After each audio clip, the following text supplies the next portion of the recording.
جنت کی ضمانت بھی عطا فرما سکتا ہے۔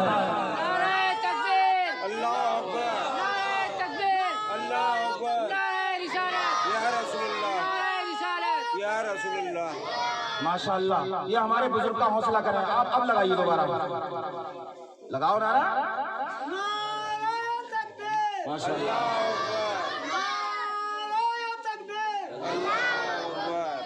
مسئلہ سمجھ میں آ گیا؟ اب شعر پڑھتا ہوں۔ یہ دنیا کچھ بھی نہیں ہے، اس سے زیادہ حسین اللہ تعالیٰ نے ہمیں مرنے کے بعد ہمارے لیے جنت والی دنیا کو پیدا فرمایا ہے۔ دنیا کے اے مسافر منزل تیری قبر ہے۔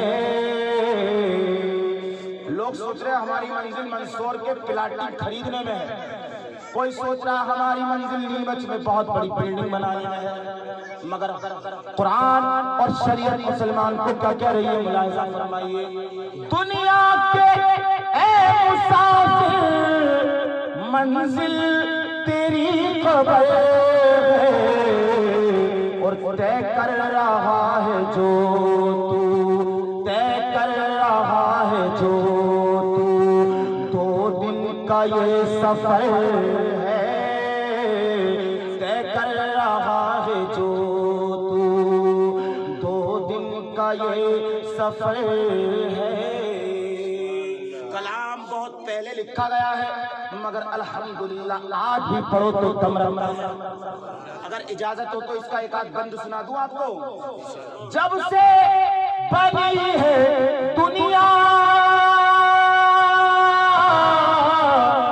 لاکھوں کروڑ آئے، باقی رہا نہ کوئی،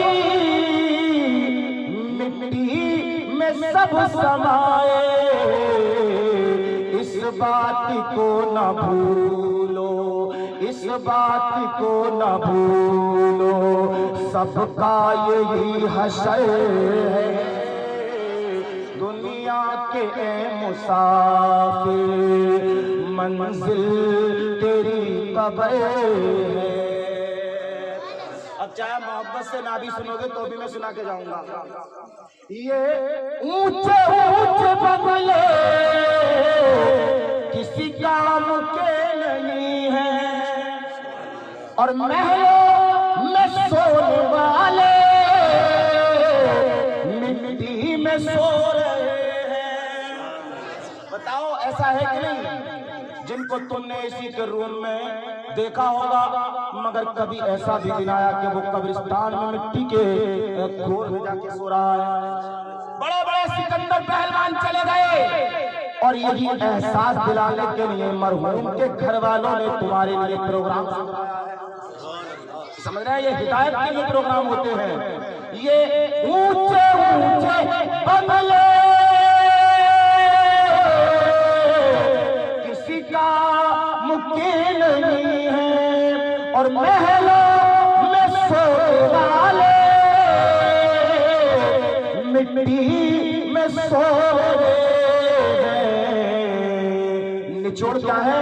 2 گز زمین کا ٹکڑا، 2 گز زمین کا ٹکڑا، چھوٹا سا تیرا گھر ہے۔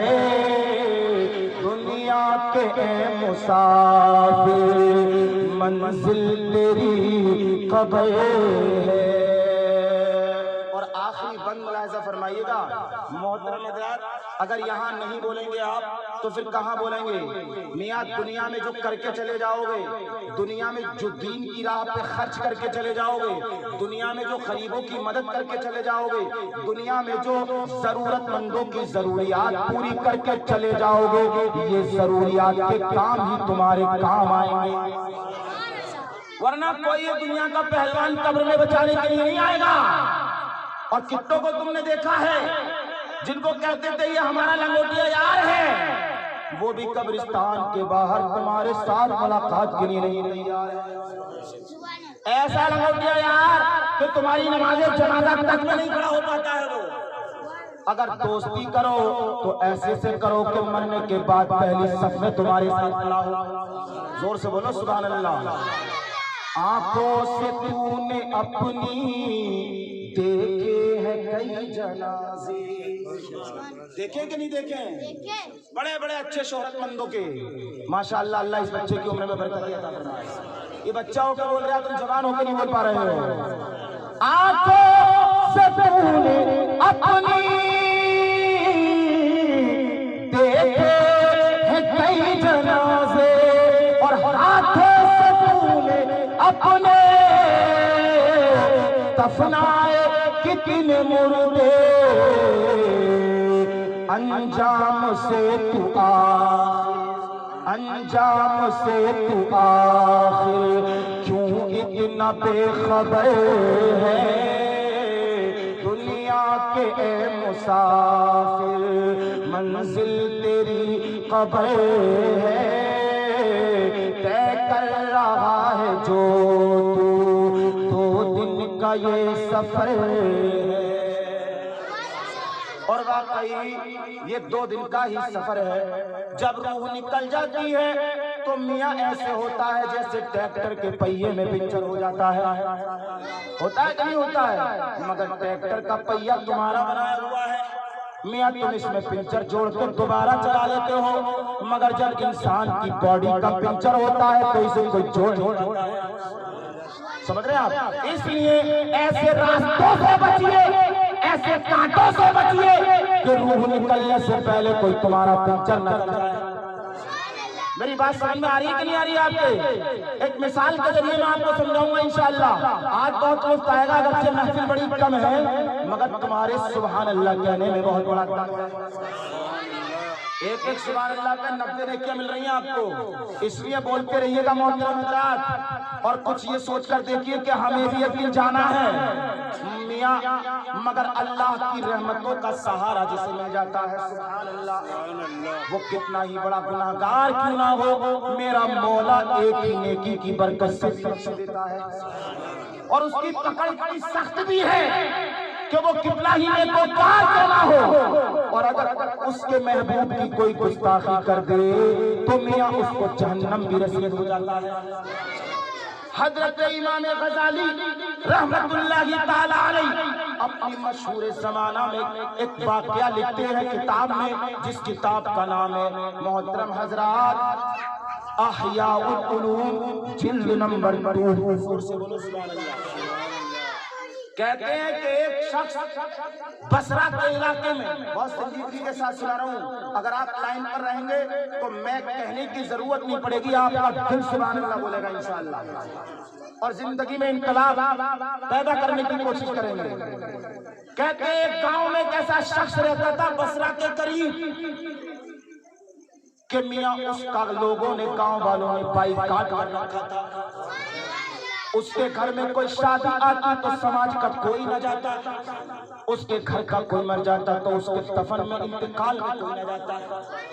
اللہ تعالیٰ ہمیں ایسے گناہوں سے بچائے، ایسے رسم و رواج سے بچائے کہ ہمیں گاؤں والے ہی بائیکاٹ کر دیں.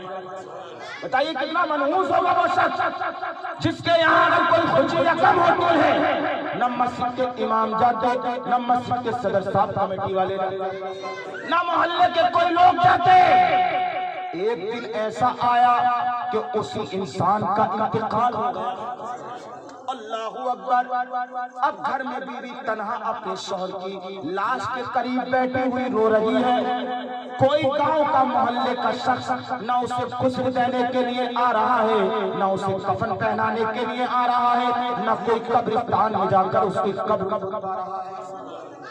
آپ اندازہ لگائیں اس عورت کے دل پہ کیا گزر رہی ہوگی جس کے شوہر نے انتقال کیا اور محلے والا کوئی، چونکہ وہ سماج باہر کیا جا چکا تھا اس کے عیبوں کی بنیاد پر، اس کے گناہوں کی بنیاد پر، مگر مرنے والی کا شوہر تھا. محترم حضرات کیسا بھی تھا مگر اس کا شوہر تھا. دوپہر تک بستی والوں کا انتظار کیا، کوئی مدد کے لیے نہیں آیا، مگر الحمدللہ اس باحیا عورت نے اپنا برقع اٹھایا اور نقاب پوش ہوئی، چہرے پر گھاٹا ڈالا اور اس طرف چلی گئی منڈی کے کنارے جہاں مزدور کھڑے ہوتے ہیں، اور جا کر بولی میاں تمہیں مزدوری ہی تو کرنا ہے. میرے شوہر کا انتقال ہو گیا ہے, بستی والے دفنانے کے لیے نہیں آ رہے ہیں. آج کی مزدوری تمہیں میں عطا کروں گی. میرے شوہر کو غسل بھی دے دو اور اس کی قبر کھود کے اس کو دفنا بھی دو. اللہ اکبر. محترم حضرات, مزدوروں کو تو مزدوری سے کام ہے, کوئی بھی کام پہ لے جا سکتا ہے مزدوروں کو. میاں 4 شخص اس کے ساتھ آئے اور اس کے شوہر کو غسل دیا, کفن پہنایا اور کاندھے پر اٹھا کر قبرستان کی طرف لے چلے. جنازے کو ایک طرف رکھ دیا اور قبر کھودنے لگے. ادھر گاؤں کی سامنے والی پہاڑی پر ایک شخص نے کیا دیکھا کہ ایک درویش پہاڑی سے نیچے اتر کر آ رہے ہیں. زور سے بولو یار یہاں پر. اللہ کے ایک ولی جن کا پورا گاؤں انہی اللہ والوں کا مرید تھا. تاریخ میں لکھا ہوا ہے اس سے پہلے اللہ والے کو کبھی پہاڑی سے نیچے اترتے نہ دیکھا. لوگ کہتے ہیں یہ اللہ والے کیا کر سکتے ہیں. آج ہم تمہیں بتاتے ہیں کہ اللہ والوں کی پاور کتنی ہوتی ہے, جن کا کوئی نہیں ہوتا ہے. اگر اس بندے کی اللہ کو ادا پسند آ جائے تو اپنے ولی سے اس کی نماز جنازہ پڑھواتا ہے. زور سے بولو. محترم حضرات, جب اللہ والے نیچے آ رہے ہیں تو گاؤں کا ایک کسان ان کو دیکھ کر گاؤں کی طرف بھاگتا ہے اور کہتا ہے لوگوں دیکھو اپنے پیر صاحب پہاڑی سے نیچے آ رہے ہیں. جب لوگوں نے دیکھا تو سارے لوگوں کا مجمع لگ گیا, چونکہ پیر اتر کے آ رہے تھے. سبحان اللہ. محترم حضرات, جب پیر صاحب نیچے آ گئے اور جنازہ بالکل تیار تھا, مصلی بچھا ہوا تھا, مصلی پر جیسے ہی پیر صاحب کھڑے ہوئے تو ابھی تک تو گاؤں والے آ نہیں رہے تھے, مگر اب اس گنہگار کی جنازے کی نماز میں اتنے لوگ اکٹھا ہو گئے کہ بصرہ کی تاریخ میں اس سے پہلے اتنا بڑا جنازہ کسی کا بھی نہیں پڑا گیا. اگر یہاں نعرہ لگے تو مجھے تقریر کا انداز کرنے میں مزہ آئے. مجھے لگتا ہے تم لوگ کوڈ ورڈ بھول جاتے ہو. نعرہ تکبیر, ماشاءاللہ, نعرہ رسالت, یا رسول اللہ اکبر. دارالعلوم کے اتنے قریب رہتے ہیں, 7-8 کلومیٹر ہوگا مناسا سے, اور جب یہ تقریر باہر کہیں جائے گی یا جا رہی ہوگی تو لوگ کہیں گے اتنی دوری پر یہ اپنے یہاں کے لوگوں کو نعرہ تک نہیں سکھا پائے. اس میں تمہاری بدنامی نہیں ہے, ہماری بہت بڑی بدنامی ہوگی کہ یار تقریریں کرتے پھرتے ہیں اور کیا سمجھا رہے ہیں ابھی تک ان کو نعرہ ہی نہیں سکھا پائے. اس لیے کوئی عزت رکھنے کے لیے ہے نوجوان جو نعرہ لگا دے. نعرہ تکبیر, ماشاءاللہ, نعرہ رسالت, یا رسول اللہ, مسلک اعلی حضرت, علماء اہل سنت, زندہ باد زندہ باد. اللہ کے ولی مصلی پر کھڑے ہو گئے. پھر گاؤں والوں نے یہ نہیں کہا کہ یہ گناہگار ہے, یہ عیار ہے, مکار ہے, گناہگار ہے, بلکہ گاؤں کی جنتا نے دیکھا کہ اللہ والا کھڑا ہو گیا ہے مصلی پر تو سب کھڑے ہو گئے. اور یہی وجہ تھی کربلا کے میدان میں کہ جب امام حسین میدان میں آئے تو 72 جانثار کھڑے ہو گئے کہ یہاں حسین کھڑے ہوئے ہیں, اگر جان بھی چلی جائے گی تو ہم اللہ کی راہ میں قربان کرنے کے لیے تیار ہیں. محترم حضرات, اللہ والا کھڑا ہو گیا تو پورا علاقہ ان کی امامت میں ان کے پیچھے کھڑا ہو گیا. اللہ والے نے نماز جنازہ پڑھا دی. اب آپ خود اندازہ لگائیے اگر کسی کی نماز جنازہ امام متقی پرہیزگار پڑھا دے. سبحان اللہ. اور یہاں تک آیا حدیث میں میاں اگر مرنے والے کے لیے کوئی اس کے دفن ہونے سے پہلے ایصال ثواب کر دے, 3 بار قل هو اللہ احد کی سورت پڑھ دے تو قبر کے عذاب میں آسانی ہو جاتی ہے. درود پاک سنائیے. اللہم صلی علی سیدنا مولانا محمد مبارک وسلم, صلاۃ و سلام علیک یا رسول اللہ صلی اللہ تعالی علیہ وسلم. اور ایک عالم دین نماز جنازہ پڑھا دے سنی صحیح عقیدہ مسلمان کی تو الحمدللہ نبی کی حدیث کی روشنی میں اس سنی صحیح عقیدہ مرنے والے مومن پر جنت واجب ہو جاتی ہے. زور سے بولو. لیکن یہاں تو نہ گاؤں کا کوئی نمازی ہے نہ مسجد کا امام، بلکہ اپنے وقت کا ایک اللہ کا ولی پڑھا رہا ہے نماز جنازہ. سبحان اللہ. دل کہتا ہے کہ اس کی صرف جنت کی بشارت ہی نہیں، ضمانت ہی نہیں لی گئی ہے، بلکہ فرشتے بھی اس کی نماز جنازہ پہ رشک کرتے ہوئے نظر آ رہے ہیں. نماز جنازہ پڑھا دی گئی اور پڑھانے کے بعد میں دفن کر دیا گیا. اب اللہ والے کو گاؤں والوں نے بیچ میں گھیر لیا اور بڑے بڑے چودھری ہاتھ جوڑ کر کھڑے ہو گئے. کوئی ہاتھ چوم رہا ہے، کوئی محبت سے سلام کر رہا ہے اور کہہ رہا ہے اللہ والے، اے ہمارے پیر و مرشد، اے ہمارے پیر، ہم نے بڑی سماجتیں کی لیکن آپ پہاڑ سے اتر کر نہیں آئے. ہمارے یہاں بیٹیوں کی شادی ہوئی، آپ پہاڑ سے نیچے نہیں آئے. ہم نے بڑی اچھی دعوتوں کے احترام کیے، آپ ہمارے یہاں کھانا کھانے نہیں آئے. اور جب آئے تو ایک گناہگار کی نماز جنازہ پڑھانے کے لیے آ گئے، ایک شرابی کی نماز جنازہ پڑھانے کے لیے آ گئے، ایک جواری کی نماز جنازہ پڑھانے کے لیے آ گئے. تو اللہ والے کی زبان پر، لبوں پر مسکراہٹ، چال چلتے گئے دیوانگان عشق. اللہ والے بولے کہ میں نہیں آتا اور میں آیا نہیں ہوں بلکہ مجھے بھیجا گیا ہے. سبحان اللہ سبحان اللہ. بولے وہ کیسے؟ کہ میں دوپہری میں اپنی خانقاہ میں نماز ظہر پڑھ کے سویا ہوں. دن میں بھی نیند آتی ہے مگر یہ نیند وہ تھی کہ جس نیند پر ہماری ہزاروں رات کی عبادتیں قربان ہو جائیں.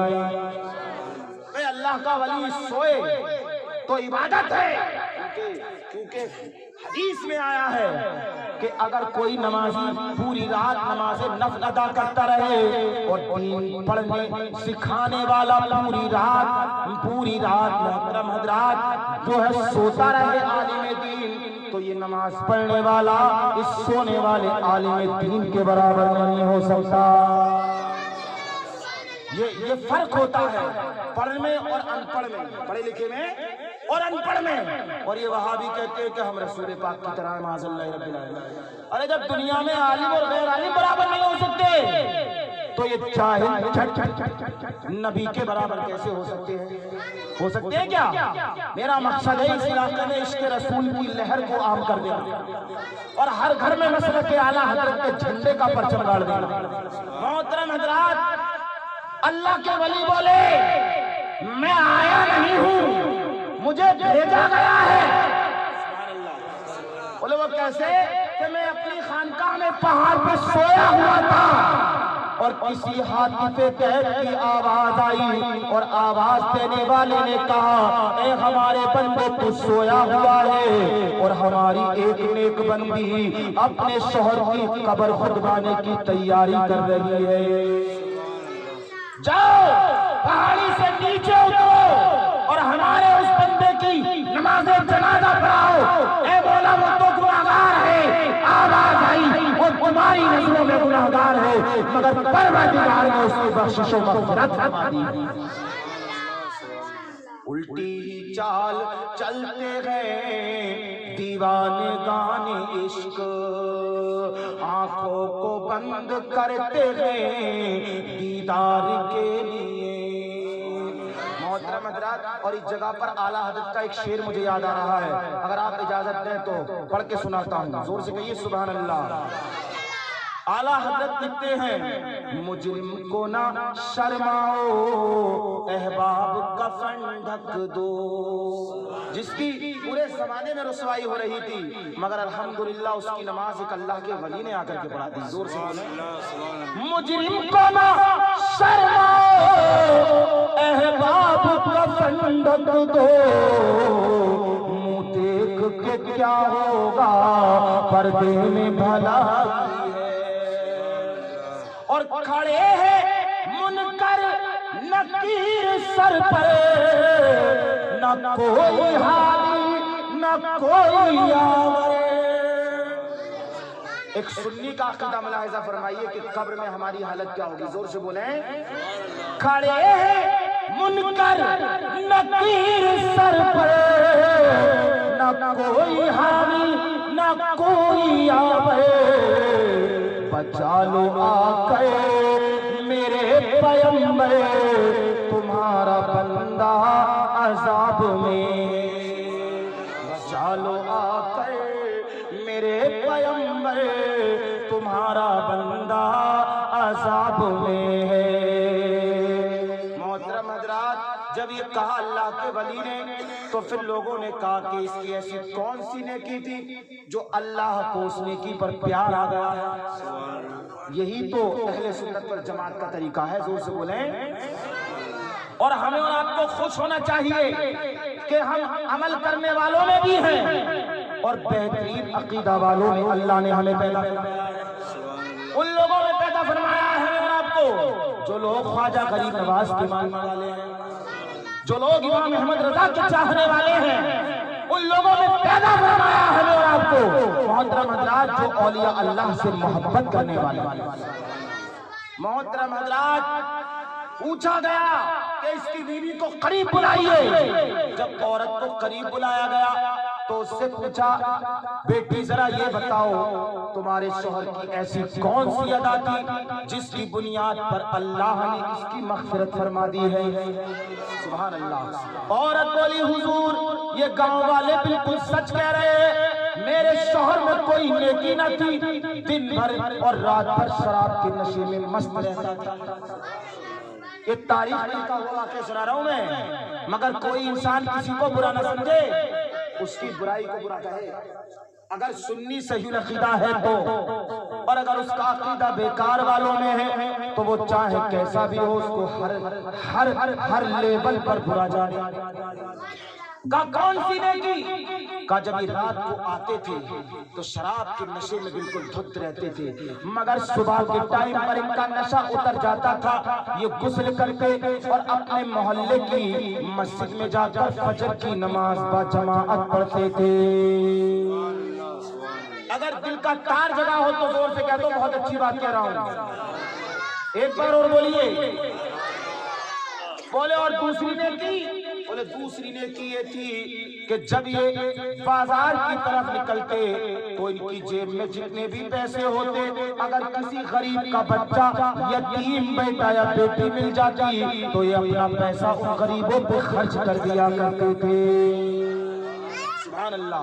بولے تیسری ان کی یہ خاصیت تھی کہ جب کبھی کبھی اللہ کا خوف ان کے سینے میں آتا تو گھر کے مکان کے ایک کمرے میں کونے میں جا کر یہ روتے اور کہتے، اے اللہ تو مجھ گناہگار کو جہنم کے کسی گڑھے میں ڈالے گا۔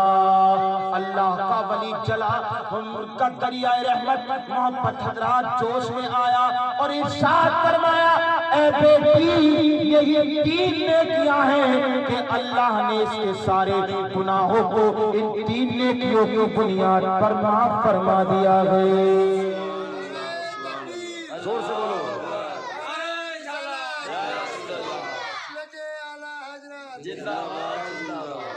اعلیٰ حضرت کہتے، میرے کریم سے گر قطرہ کسی نے مانگا، میرے کریم سے گر قطرہ کسی نے مانگا، دریا بہا دیے ہیں تربے بہا دیے ہیں، ان کی مہک نے دل کے گنجے کھلا دیے